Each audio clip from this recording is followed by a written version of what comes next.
اعوذ باللہ من الشیطان الرجیم بسم اللہ الرحمن الرحیم اللہم صلی علی سیدنا محمد معدن الجود والکرم وآلہ وسلم۔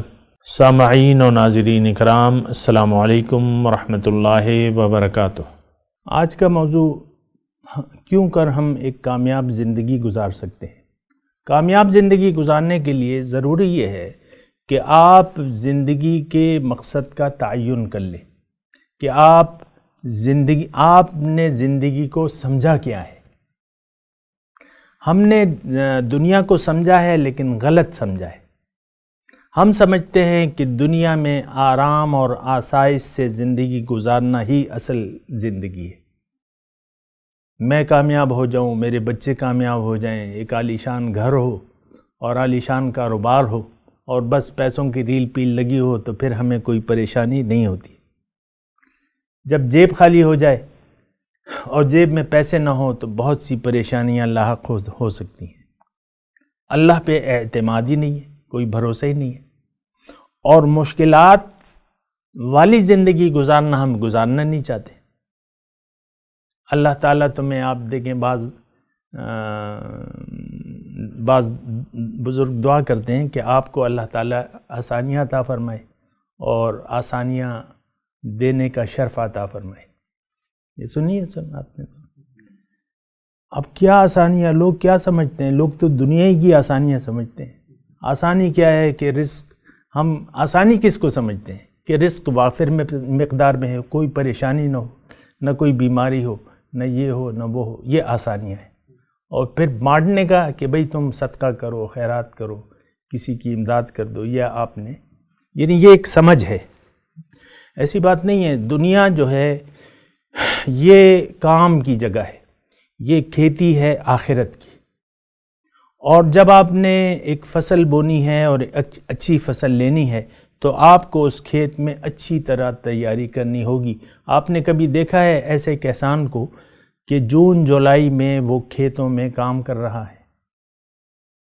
یہ گندم کی کٹائی کا مہینہ جو ہوتا ہے، یہ سخت گرمی ہوتی ہے جب فصل پک جاتی ہے، لیکن آپ دیکھیں لوگ دیہڑی مال لوگ جو ہیں وہ اس میں گندم کی کٹائی کوئی آسان کام تو نہیں ہے۔ تو یہ دنیا جو ہے یہ کھیتی ہے اصل میں۔ ہم نے اصل میں یہاں نتائج ہم یہاں چاہتے ہیں اور پھر اللہ سے دعا مانگتے ہیں کہ ربنا آتنا فی الدنیا۔ اب حسنہ سے مراد ہماری یہی ذلیل دنیا ہوتی ہے کہ یہاں آپ آسانیاں دیں اور یہاں بھلائیاں دیں اور یہاں کامیابیاں دیں۔ یعنی یہ بھی ایک سوچ ہے نا کہ جب آپ دنیا میں حسنہ مانگتے ہیں تو آپ کی مراد ذلیل دنیا ہوتی ہے کہ نہیں ہوتی؟ دنیا کی بھی کامیابیاں عطا فرما اور آخرت کی بھی عطا فرما۔ ایسی بات نہیں ہے۔ دنیا جو ہے دیکھیں یہ ایک بس تھوڑا سا وقت ہے، اس کو آپ جان لیں، تھوڑا سا وقت ہے۔ یہاں خوب محنت اور جد و جہد سے آپ زندگی گزار کے ہی کامیاب ہو سکتے ہیں۔ آج کا ہمارا موضوع بھی یہی ہے نا کہ ہم کیوں کر ایک کامیاب زندگی گزار سکتے ہیں۔ تو میں آپ کو یہ بتا رہا ہوں کہ خوب مشقت، خوب محنت، خوب ضبط نفس، یہ میرے الفاظ ذرا تھوڑے ہیں لیکن مطلب یہ ہے کہ آپ اس کو خوب کامل ضبط نفس، اپنے آپ کو روک لیں اللہ کی نافرمانی سے، رسول کی نافرمانی سے، اور پھر آپ مکمل طور پہ اللہ تعالیٰ کے سامنے سرنڈر کر دیں، مال و جان کا اختیار اللہ کے حوالے کر دیں، وسیلے سے، ذریعے سے انسان کے حوالے کریں، کیونکہ براہ راست تو آپ کا کوئی تعلق نہیں ہے نا، انسان کے حوالے آپ نے اپنے آپ کو کرنا ہے۔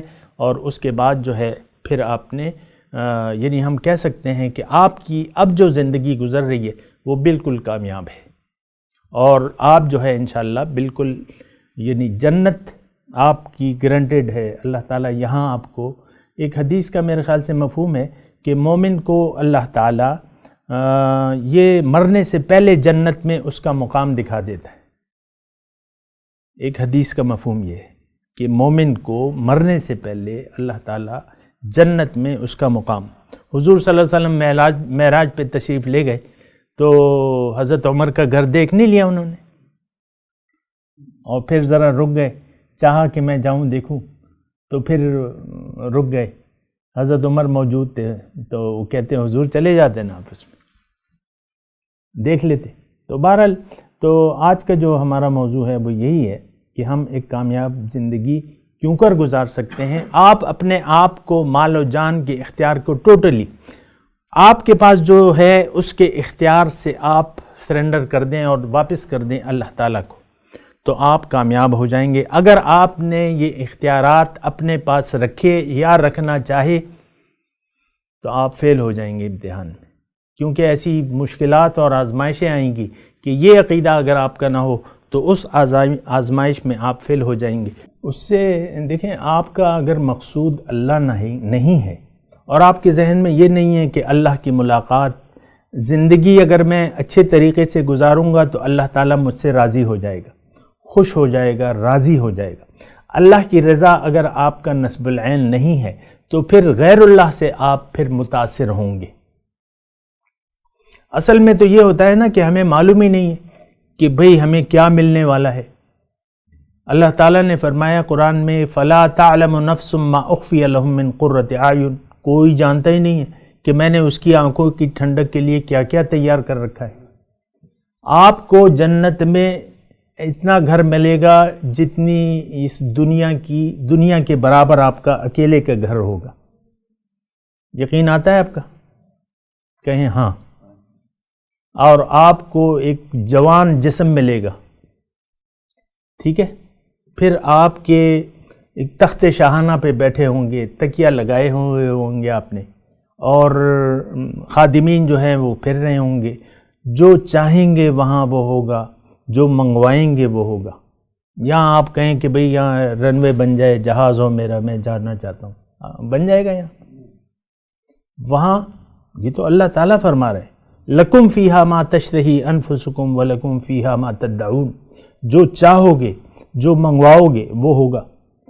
اب آپ دیکھیں اس شخص کو جس کا اس بات پر یقین ہو, اور پھر کیا وَلَدَيْنَا مزید, ہمارے پاس کچھ اور بھی ہے.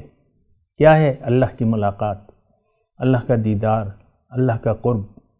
کوئی کم چیز ہے؟ تو کیا یار یہ پلازے, یہ کیا چیز ہے یار اس کے سامنے؟ کیسے متاثر ہو سکتا ہے انسان؟ غیر اللہ سے کس طریقے سے متاثر یا تعجب میں پڑ سکتا ہے؟ یہ آپ سوچ نہیں سکتے. اللہ کی باتوں پر یقین کریں, بس اللہ کو منزل بنا کے اللہ کی راہ پر چلتے رہیں. ہمیں دنیا سے کچھ بھی نہیں چاہیے. دنیا سے ہمیں صرف محنت لے جانی ہے, عمل صالح, اور پھر وہاں رب کی مرضی ہے. رب تو کے وعدے تو بہت ہیں, لیکن ہمیں تو وہ تو اس کا فضل ہے. لیکن یہ ہے کہ آپ دیکھیں کہ ہمیشہ کے لیے آپ کو ایک نعمتوں بھری جنت میں آپ کو داخل کرے گا. موت نہیں ہوگی, بیماری نہیں ہوگی, جو چاہیں گے وہ ہوگا. وہ اس کا کوئی تصور بھی نہیں کر سکتا. اب وہ چیزیں بس تھوڑی سی آپ نے کیا کرنا ہے, اپنے آپ کو اللہ کے حوالے کر دیں, اللہ کو راضی کر لیں, خوش کر لیں. یہ بھی ہمارا تصور نہیں ہے نا, اللہ کو راضی کرنا, خوش کر لینا, تو یہ ہمارا کوئی کنسیپٹ ہی نہیں ہے. تو یہ کنسیپٹ بنا کے انسان اگر یعنی دیکھیں یہی ایک کنسیپٹ آپ بنا لیں, جو میں آپ کو کہہ رہا ہوں کہ اللہ کو راضی کرنے کی آپ کوشش کریں اور اس کو راضی کر لیں بس. باقی تو اس کے کام ہیں, ٹھیک ہے. آپ تو یہ ایک جذبہ رکھیں کہ میں نے اللہ کو راضی کرنا ہے, چاہے اس میں مجھے کچھ بھی کرنا پڑے, ہر قیمت پر. تو جب آپ یہ ایک جذبہ پیدا کر لیں گے تو پھر وہ قیمتیں آپ دینے میں پھر آپ کو آسانی بھی ہوگی. آپ کے ذہن میں وہ کیا ہوگا, یہی تصور جو ہے حضور صلی اللہ علیہ وسلم نے دیا اپنے صحابہ کو. اور اب صحابی کا جب آپ نام لیتے ہیں تو کیا کہتے ہیں ساتھ؟ رضی اللہ تعالی عنہ, اللہ ان سے راضی ہوگی. وآخر دعوانا ان الحمدللہ رب العالمین. مولاي صل وسلم دائما ابدا على حبيبك خير الخلق كلهم.